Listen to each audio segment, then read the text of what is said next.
Okay, who do these backward and superstitious tribesmen think they are? The Stoic philosopher Seneca was not alone among the Roman elite in wondering how it had possibly come to pass in Jerusalem that the vanquished have given laws. That's Israel he talking about. Right. Like they destroyed. Go ahead. Have given laws to the victors. It's like, we beat you, nigga. How the hell you still talking shit? Yeah. Well, now you gonna tell me what we should do. Go to the next page. Thank the Lord for that spirit, because that's the only thing we have. Yeah. That's the only thing we really have. That self-pride, that, you know, that thing to make it keep going, because without that, boy. Right. And the thing about it is I see like a lot of Israelite groups, man. And I see, you know, in the past seen some videos on how they compromise with like Pan-Africanism. They compromise themselves. And it's like the UPK have always stood strong. You know what I mean? Like I see a lot of Israelites talking this Akan tribes, a nation or empire. Right. The tectonic plates, Israel is in Africa, you know, all that silly mess. You know what I mean? Like that's you compromising. Right. Man. You compromising the truth. Come. You know what I mean? No, we stand strong on it, man. Yeah, forever. You know? Never change. Okay. Still, the Jews were better off than some other Roman subjects. Just like America. Yeah. Good. Check this out. For the most part, the Romans humored the Jews, allowing them to conduct their rituals and sacrifices without interference. Right. Meaning they said, this is what they saying. Okay, I'm gonna let you serve your God. Right. I'm not gonna get involved. But in the I don't know, above it, whereas they would let the high priest do his job. Right. But give him his wardrobe and then get it back after he was finished. So he couldn't go do it unless they allow him to do it. Right. He gets the wardrobe when he got to go to them. Right. You know, like today's the Sabbath. Yeah, it's right. It's right above here. You want me to read this? Yeah. I said, well, goddamn. That's jail. That's prison where, you know, they allow you to. That's what you know what I mean? I was like, shit. If the Romans wanted to control the Jews, they had to control the temple. And if they wanted to control the temple, they had to control the high priest. Which is why soon after taking control over Judea. And you know what that's like? Having control of the Christian pastors. That's what I just thought of. Black leaders and the politicians and the black celebrities. That's it. All of them are our biggest enemies. Always have them, man. Always have them. You know? Soon after taking control over Judea, Rome took upon itself the responsibility of appointing and deposing either directly or indirectly the high priest, essentially transforming him into a Roman employee. Rome even kept custody. It's like nigga, you work for us now. Yeah, and that's how to say, which one of them presidents say the next black leader, we'll choose him? Yeah, right. The next Messiah. The next Messiah, we gonna choose him. Yeah. Rome even kept custody of the high priest's sacred garments, handing them out only on the sacred festivals and feast days and confiscating them immediately after the ceremony. I can see them priests making that ceremony going for the whole day just to keep the clothes. You know, hour-long mass. Right. It's like the whole day. Because he gonna wear it. He's like, I ain't losing my wooden floor, boss. No fiddler. We gonna make them take my wooden floor.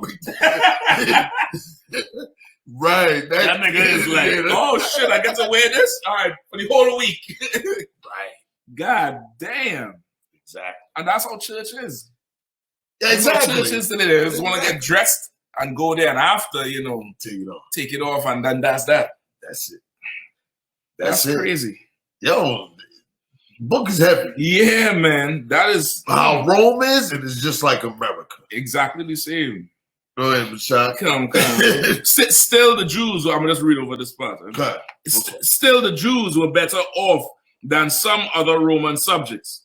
For the most part, the Romans humored the Jews, allowing them to conduct their rituals and sacrifices without interference.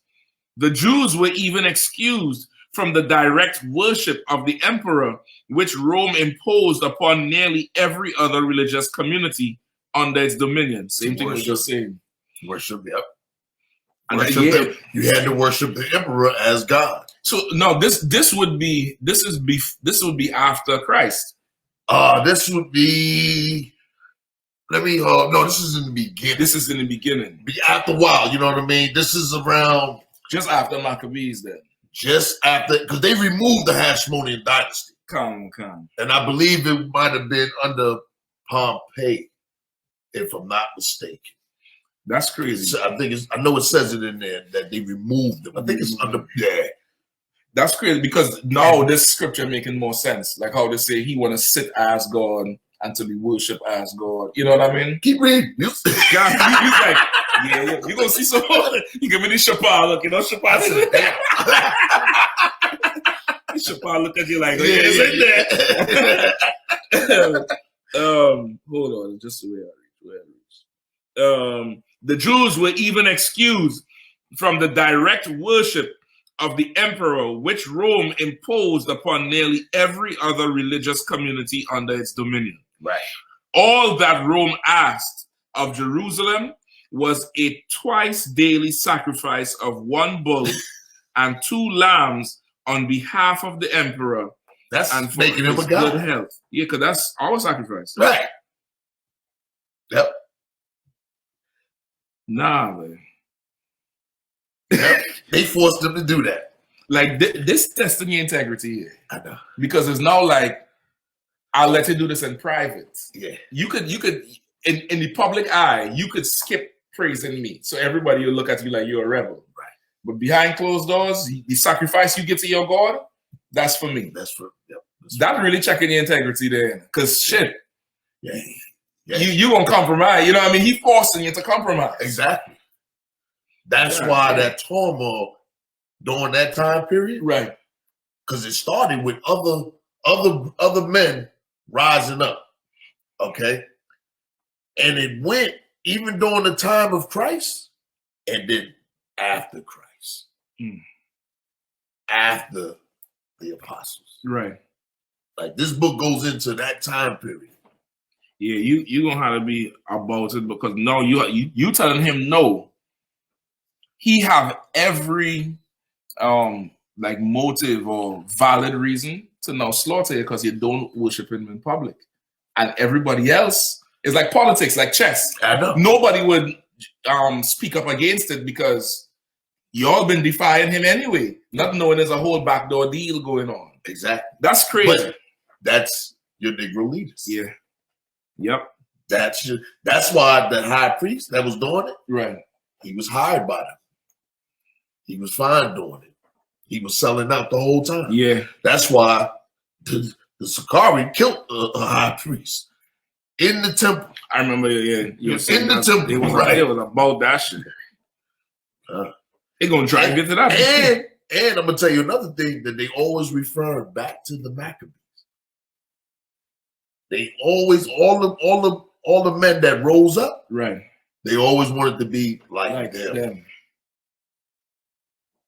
Man, listen, courage is a hell of a thing to. It'll be let's say not influential, contagious. Yeah, you know what I mean. It'll be contagious. Right. Yeah, that courage would make it be like that. Damn near if Dwayne Wade had give his son that, his son would have wanted to be like him. You know what I mean? Like everybody here want to be like men before them. Exactly.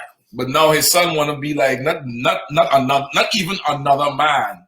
You want to be a whole other sex. Right. That's crazy. You know. So that you know. Come. Continue making the sacrifice Yeah, continue making the sacrifice, keep up with the taxes and tributes, follow the provincial laws, and Rome was happy to leave you, your God, and your temple alone. That's America. Right. That's the mark of the beast. Exactly. That is the mark of the beast. Page 20. God damn. Now that's still BC era. Right. But 50 BC, 40 BC, somewhere around there. It's close to the time. Yeah, they you know what I mean? Page 20 down, right.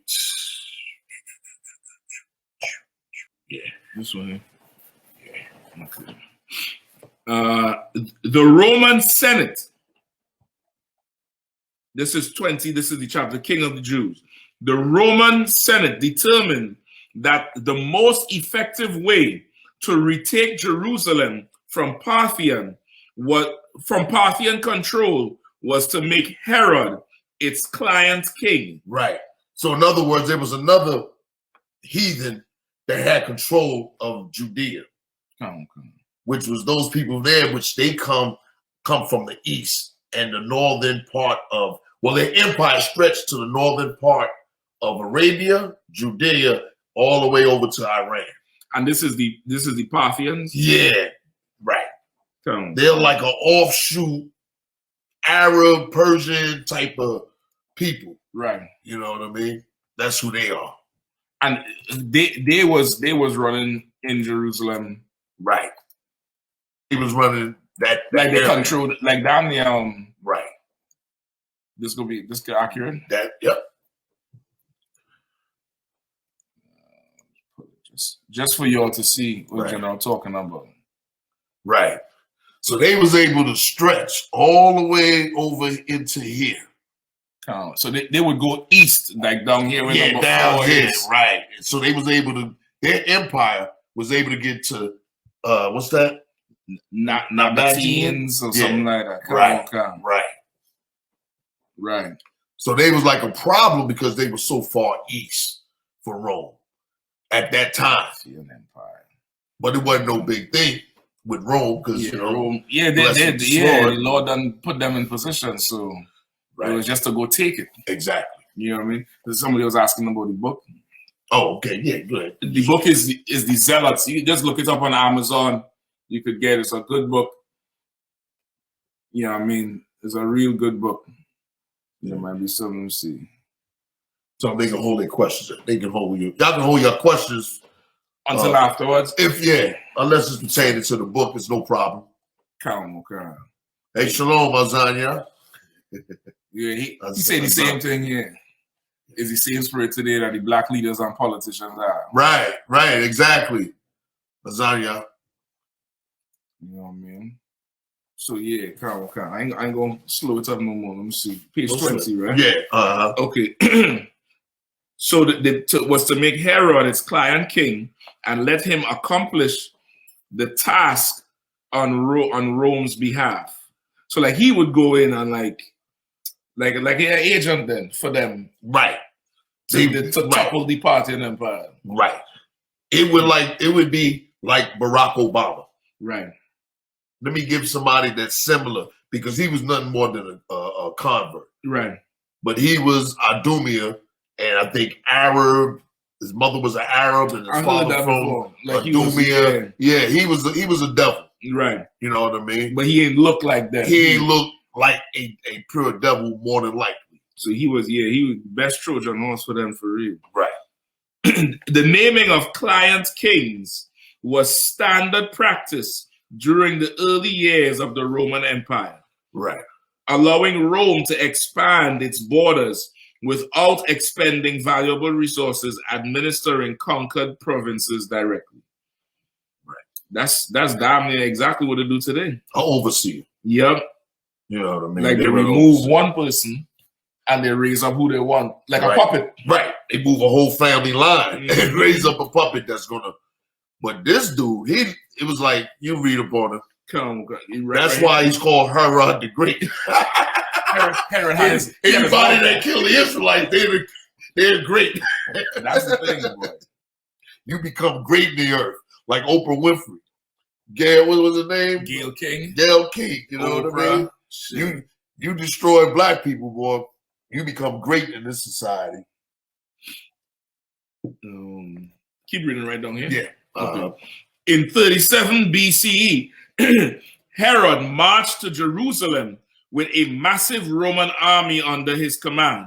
Right. He expelled the Parthian forces from the city and wiped out the remnants of the Hasmonean dynasty. So in their mind is he doing them a favor, as far as the Israelites. Right. And this the Hasmonean dynasty, that was the Maccabees family after Right. Exactly. Because now they done join force with the Romans and whoever else, the Parthians there. So he had to get rid of everybody. In recognition of his services, Rome named Herod king of Rome named Herod king of the Jews. God damn. Like the white man don't even care. He's not even a Jew. Yo, that shit. I wonder what was he, because this shit is just like Obama. And that's what I'm saying. And I'm wondering if they back then looked at Herod like, man, I think Obama. I'm thinking so. I think America be just going into history and coming up with better plans.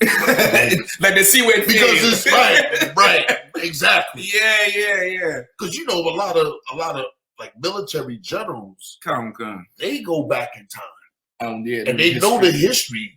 A lot of them, you know, I know before time, a lot of the generals would always study different techniques of war with the Romans, the Greeks, right? You know what I mean, the Arabs, you know, all that, the whole 9 yards. So, yeah, that's wild right there. Yep. Granting him a kingdom that would ultimately grow larger than that of King Solomon. Right. Herod was a profligate and tyrannical. Herod's was a profligate and tyrannical rule marked by farcical excess and bestial acts of cruelty. No, I don't need a dictionary for all that shit. Right. In other words, he wasn't going for nothing, and he was doing the job that the Romans wanted him to do. God damn. And listen, and how he got in that was Mark Antony. Mark Antony was friends of him and Herod's father. And that's how he got in there. That's how he got in that position. Profligate, wildly extravagant. Was farcical. I already know tyrannical. Salakia. Hey, no, get down. Salakia. Get down. Farcical. Salakia. I don't get this boy. Jeez and ages. No. He was farcical, resembling a farce, meaning his whole rule was just ridiculous. That kind of like a Trump in a way, like, you know what I mean? Like he extravagant, he like a tyrant. Yeah, the whole thing is hypocrisy. Exactly. And well, except bestial acts. I thought it was bestial, but it said bestial. Okay, hold on, bestial. Damn, of or relating to beasts. I figured. God damn. Resembling a beast, lacking intelligence or reason, marked by base. In other words, he was just an animal. Yeah, exactly. Probably just, effing animals too. He did, he just a full out animal. Exactly. So and they called him the king of the Jews. You know he was an animal because as Christ was coming up, he was trying to kill Christ at birth. Because he knew that was the king of the Jews. And okay. Boy, he got wind of that, and he said, "Yo, we're gonna kill all the male children." Yeah, and listen, this is how it's so. I don't even know the word to describe it because They say we was insignificant and tucked away in a corner. So how in the hell? That's like even the FBI, CIA, NASA, all the missiles on the moon on Southside Chicago. Right. You know why?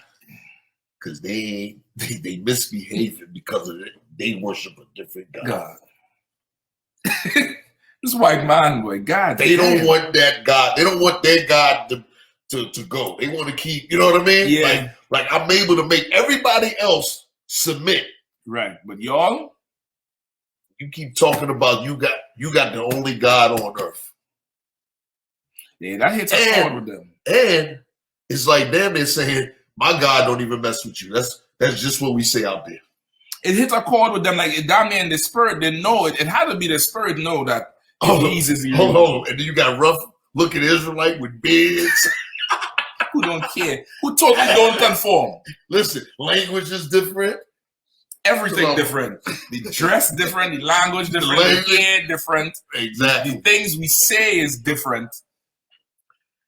I see the whole spirit of the whole thing now. That's why the history is so important with this. And the history is so important to make you understand what the shit, like as I say, how Paul was saying this thing here. It put it in perspective. He's like, you want to sit as God in the temple of God. Like, it's not enough that we pay you all the taxes and serving you. And you got garrison in our land. In our land. You're taking everything. Now you want me to bow down to you? Yeah. Yep. Gee.